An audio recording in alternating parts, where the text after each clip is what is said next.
Yun, maraming salamat. Thank you.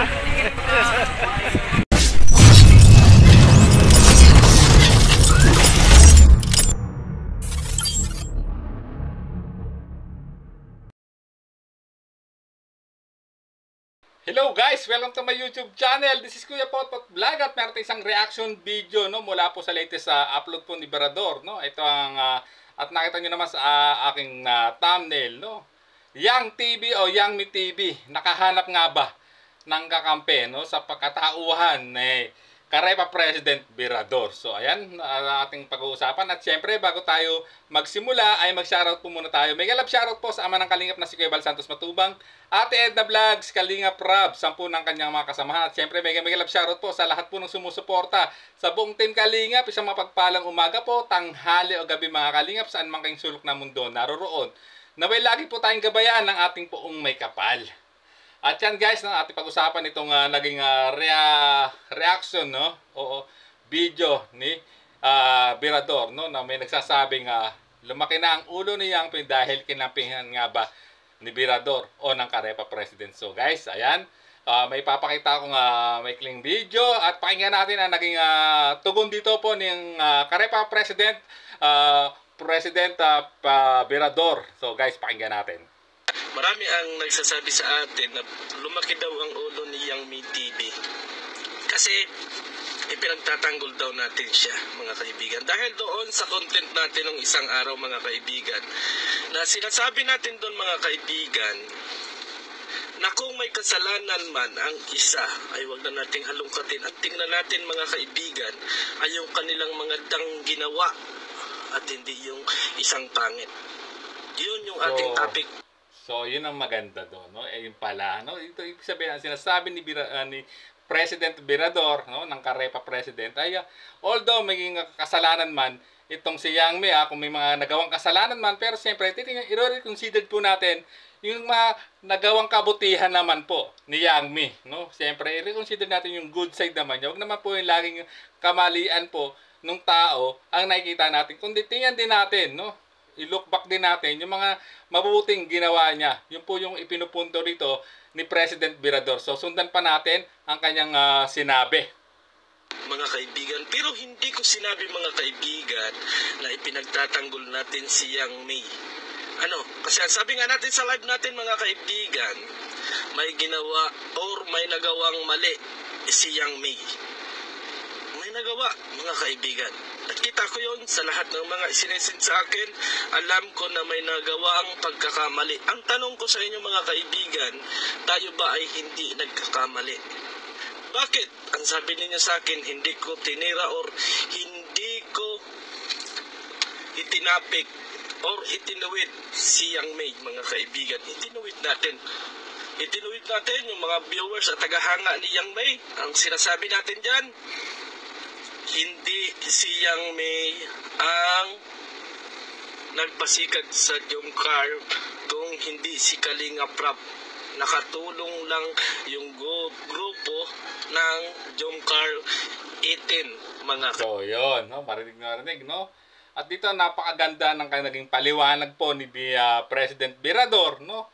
Kung bakit, no, ito yung naging rason niya kung bakit hindi niya tinapik, no, or binanatan si Yang Mi, no, kung bagkos although tinutuloy niya dahil may dahilan si President Berador, may pinagbabasihan siyang mga screenshot o conversation na ipinasa sa kanya na kanyang pinag-aaralan, no. Tama naman po ang naging rito. Ang dito ay nagiging patas po ang presidente ng Karepa. It means gumigit na siya, hindi niya agad si Yang Mi, no, tama. At dito sinabi niya, no, na ang talagang nakapagpasikat talaga, no, sa tambalang Jomcar ay si Kalingap Rab. Pero may nire-reconsider pa rin siya kay Yang Mi. Ibig sabihin, at dito narinig niyo naman na nakatulong yung grupo ni Yang Mi na mabus palalo, no, yung kasikatan ng Jomcar, no, dahil po sa grupo ng Jomcar 18, which is tama naman po yung ditong pinupunto po ni President Berador, no? Nakatulong din siya na lalong makilala or ma-hype or mas no, talagang tumaas ang views. Yun ang ipinupunto rito ng Karepa President, guys. So sundan pa natin ang ating kanyang mga sinabi. kaibigan. Napakalinaw mga kaibigan ng ating mga sinasabi at wala tayong kinakampihan. Oh, yeah. Kasi kung kumampi ako, Ayan, tama siya. So, yan, sinasabi ko lang, wala siyang kinakampihan, gumigit na siya. No, ganyan po ang isang Karepa President. Sinusuri niya, tinitimbang niya lahat ang magkabilang panig. Hindi siya nagiging one-sided, guys. So, tuloy po natin ang sasabihin po ni President Virador. Yang Mi mga kaibigan, yung lahat ng kalaban ni Yang Mi ay aking itinira. Nasa gitna lang tayo mga kaibigan. Nasa gitna lang tayo dahil tayo yung nag-iimbestiga at inaalam natin kung anong yung pagkakamali. Bakit ako yung lumalabas na kumakampi? Wala pa tayong kinakampihan mga kaibigan sa totoo. O yan rinig nyo. No? Iniimbestigahan niya at pinag-aaralan niya. No? At gitna lang siya. No? Tama naman siya. No? Kung talagang kinampihan niya si Yang Mi, ibinakbakan na niya dapat yung kumakalaban kay Yang Mi, pero hindi niya ginawa yun. Kasi niya gusto niya magkaroon ng mas malaming investigasyon, no? Susuriin niya o titimbangin niya yung mga nakikita niyang ebidensya ng bawat panig, no? Hindi siya basta-basta magko-conclude, no? Para hindi naman din po mabutasan ang Karepa President, which is tama naman po yung ipinupunto rito ni President Virador, guys. So, sundan pa natin. Kaya hinimok at sinabi ko mga kaibigan na magpatawaran na lang. Ang tanong ko saan aabot at saan matatapos ang usaping ito kung ang gagawin ko rin ay banatan ko ng banatan si Yang Mi. May maganda bang may idolot mga kaibigan para sa Jomcar or kay Jomar at Carla kung ang gagawin ko ay pangbabatikos din kay Yang Mi. Ang tanong ninyo mga kaibigan, paano maapektuhan si Jomar at si Carla kung ang uupakan ko naman ay si Yang Mi? Ganito lang yan mga kaibigan. Diba? Napakaganda. No, tama naman dito ang sinasabi ni Karepa President. No, kung uupakan niya ng uupakan talaga itong si Yang Mi, ano ang magiging epekto nito sa tambalang Jomcar, kay Jomar at kay Carla? Isang malaking katanungan yan, guys, no? Ano? Tama po yan. Dito at ako dito ay hinangaan ko ang Karepa President. Tama po yung sinasabi niya. Kasi may posibleng maging epekto yan. Either masamang epekto o mabuting epekto. Alin dun sa dalawa. Pero mas kutob ko, maapektahan yung dalawa na mas magkakaroon ng masamang epekto. Kung babanatan nga naman talaga ng babanatan ni Karepa President, itong si Yang Mi, no? Ang maapektuhan talaga yung dalawa, yung Jomar at Carla. Which is totoo naman. Posibleng mangyari po talaga yun. So sundan po natin ang ipang sasabi po ni President Virador. Simple. Sa bawat upa ko ay pwedeng hindi masasambitla yung pangalan ni Jomar at ni Carla. Yes, tama. Kasi doon sila tumulong. Or doon sila... Tama ang sinabi. Lagi na lang din madadawit ang pangalan talaga ng dalawa. Every time nagagawin talagang ang gawin niya ni President Virador na upakan yung si Yang Mi TV. So yan na malinaw guys. So sundan pa natin. Naging nakilala. Diba? Doon sila nakilala. Kaya, kung halimbawa, banatan ko ng banatan si Yang Mi. Ikaw Yang Mi, ganito garini. Dahil sa Jomcar, ganon garini. Dahil kay Carla, dahil kay Jomar, nakilala ka. Ibig sabihin, dala-dala pa rin yung pangalan ng dalawa. Yes, tama. So, paano naman yung dalawa mga kaibigan na nanahimik at nagmamahalan kung bawat content ko mga kaibigan na laban doon sa mga kalaban ni Yang Mi TV or sa pagbanat ko kay Yang Mi TV ay nakaakibat yung pangalan ng dalawa. Yes. Sa palagay nyo, makakaganda at makakabuti sa kanilang dalawa na lagi kong daladala yung kanilang pangalan upang upakan si Yang Mi TV. Yun yung tanong ko sa inyo mga kaibigan, makakaganda ba at makakabuti para sa community or sa lahat ng mga viewers ni Carla at ni Jomar kung ang gagawin ko uupakan ko siyang TV, uupakan ko kung sino pa man yung umuupak. Oh. Or di kaya kampihan ko siyang TV at upakan ko yung mga umuupak ay yung TV. Ay sino ang uupakan ko mga kaibigan? Sina Barat Magsik. Sino pa? Sino may vlog? Ay mga kilala natin yan mga kaibigan. Nag-i-stand lang sila doon sa totoo. Kaya hinimo ko kayo mga kaibigan na magkaisa at magpatawaran kasi alam ko naman mga kaibigan na wala rin namang mangyayari. Bakit? Kasi nakasira lang tayo. Nanggulo lang tayo. Pero ano ang magiging dulot sa kapwa natin nung gagawin nating mga content at ano ang magiging palalabasan ng pangyayaring ito kung hindi napakalaking gulo. Kayo ang bahala kung gusto ninyo lumaki at lumala ang gulo.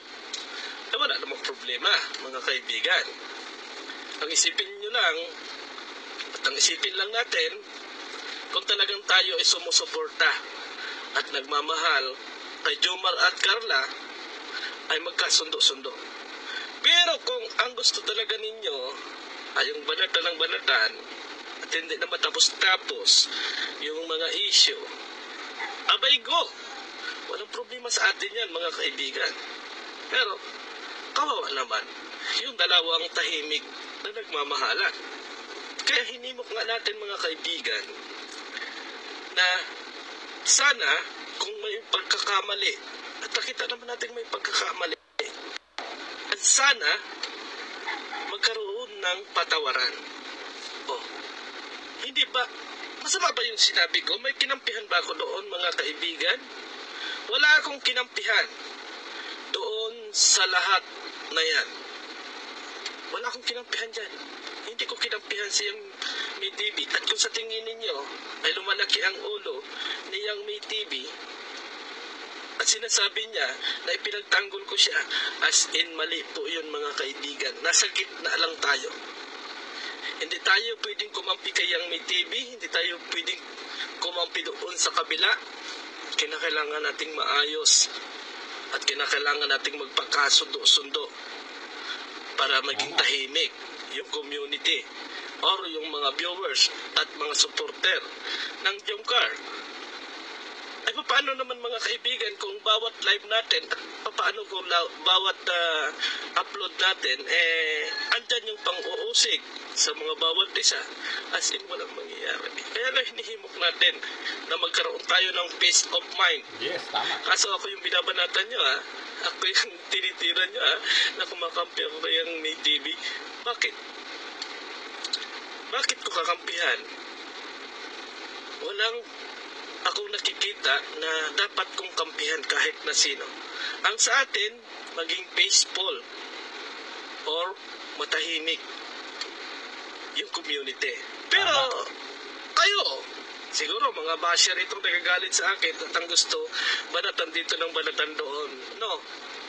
Ano namang problema sa atin yan? Banatan ng banatan. Ang tanong natin mga kaibigan, gusto ba nating madamay palagi sa bawat content natin at sa bawat pag-uusapan natin si Jomar at si Carla?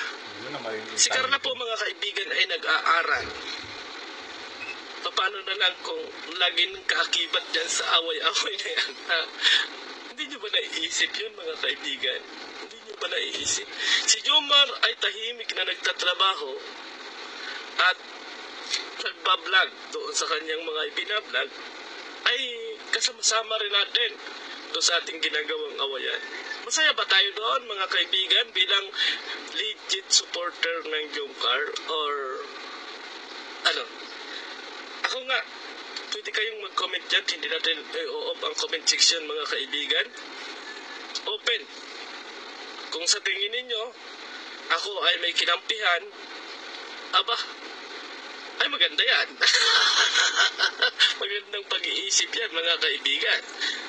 Para sa akin mga kaibigan, kaya ginawa natin ang content para magkaroon ng peace of mind. Nauutal na tuloy ako mga kaibigan, mga kalingap.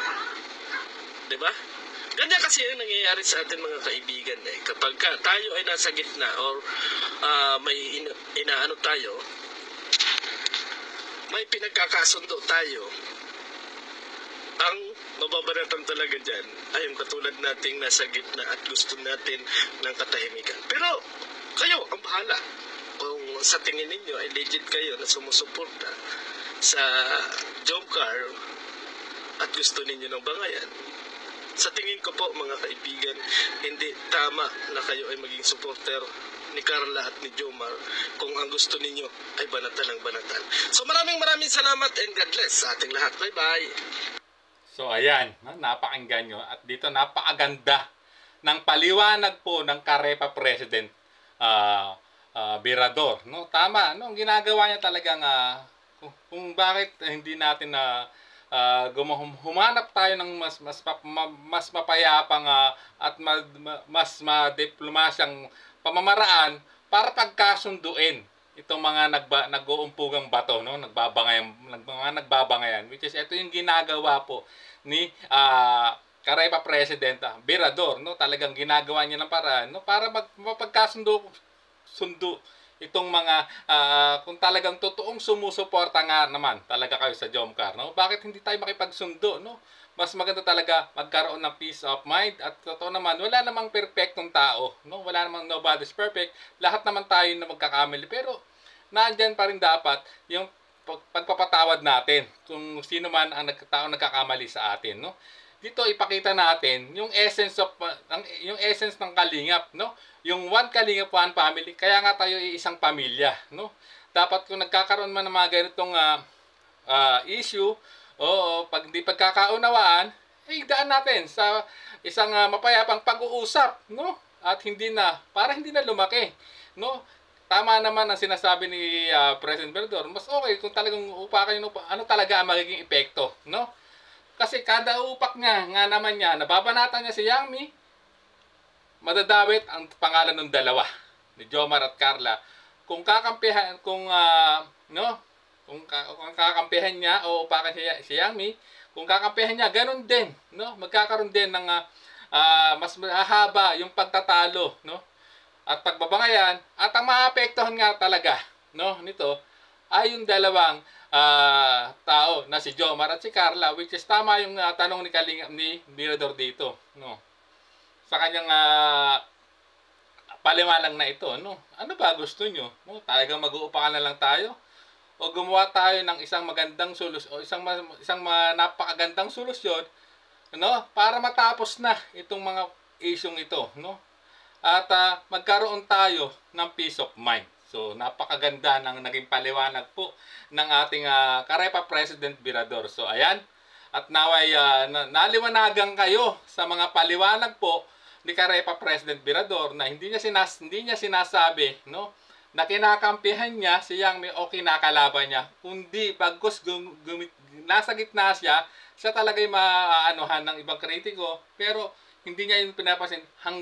Kasi ang gusto niya, masolusyonan at matuldukan na yung issue na na-involve si Yang Mi at ang ibang grupo. So, kasi ang magiging ang feedback nito ay dun po sa Jomcar, no? Kay Jomar at kay Carla. So, ayan, maliwanag po ang naging paliwanag po rito ng ating Karepa President Virador. So, maraming salamat po. Hanggang sa muli po nating reaction. There's a vlogger named Kuya Pot, spreading good vibes, giving all he's got. With the camera in his hand, he hits the road, capture moments, sharing stories untold. Kuya Pot, he's the one we adore, bringing smiles, he's got so much more. In this crazy world, he is a ray of light.